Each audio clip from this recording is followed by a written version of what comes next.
ಹರಿ ಓಂ. ಎಲ್ಲರಿಗೂ ನಮಸ್ಕಾರ. ಇವತ್ತು ಒಂದು ಸಣ್ಣ ಕಥೆ, ರಾಮಾಯಣದ ಅರಣ್ಯಕಾಂಡದಲ್ಲಿ ಬರುವಂಥದ್ದು.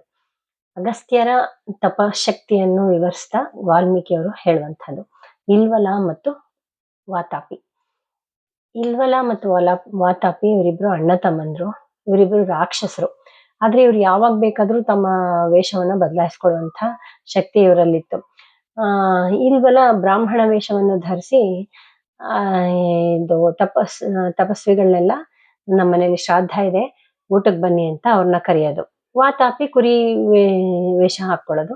ವಾತಾಪಿನ ಕಡ್ದು ಇವರಿಗೆ ಊಟ ಬಡಿಸೋದು. ಆ ಊಟನ ತಪಸ್ವಿಗಳು ತಿಂದ ತಕ್ಷಣ ಇಲ್ವಲ್ಲ, ವಾತಾಪಿ ಹೊರಗೆ ಬಾ ಅಂತ ಕರೆದ ತಕ್ಷಣ ವಾತಾಪಿ ಅವ್ರ ಹೊಟ್ಟೆನ ಬಗ್ದು ಹೊರಗಡೆ ಬರೋವಂಥದ್ದು. ಆವಾಗ ಅವ್ರ ತಪಸ್ವಿಗಳು ಸತ್ತೋಗ್ತಾರೆ. ಅವ್ರನ್ನ ಇವ್ರು ತಿಂದು ತಮ್ಮ ಹೊಟ್ಟೆ ಹಸುವನ್ನ ತಣಿಸ್ಕೊಳ್ಳುವಂಥದ್ದು ಪ್ರತಿದಿನ ನಡೀತಾ ಇರುತ್ತೆ.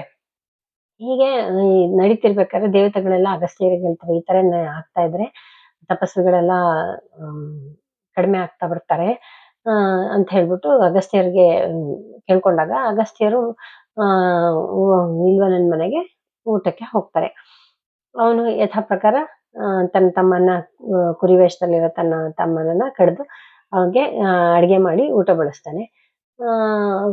ಇವರು ಅಗಸ್ತ್ಯರು ಅದನ್ನ ಊಟ ಮಾಡಿ ಆಪೋಷಣ ಮಾಡಿ ತೆಗ್ದ್ಬಿಡ್ತಾರೆ. ಸೊ ತೆಗೆದ ನಂತರ ಜೀರ್ಣ ಆಗೋಗ್ಬಿಟ್ಟಿರುತ್ತೆ.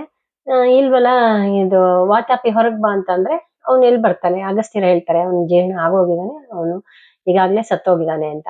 ಇವನ್ಗೆ ವಾತಾಪಿ ಇಲ್ವಲಂಗೆ ಕೋಪ ಬಂದು ಅವ್ರ ಮೇಲೆ ಅಟ್ಯಾಕ್ ಮಾಡಕ್ಕೆ ಅಂತ ಹೋಗ್ತಾನೆ. ಅವಾಗ ಇದು ಅಗಸ್ತ್ಯರು ತಮ್ಮ ಒಂದು ದೃಷ್ಟಿಯಿಂದನೇ ಅವನನ್ನ ಭಸ್ಮ ಮಾಡಿಬಿಡ್ತಾರೆ. ಇವತ್ತಿಗೆ ಇಷ್ಟು. ಎಲ್ಲರಿಗೂ ನಮಸ್ಕಾರ. ಹರಿ ಓಂ.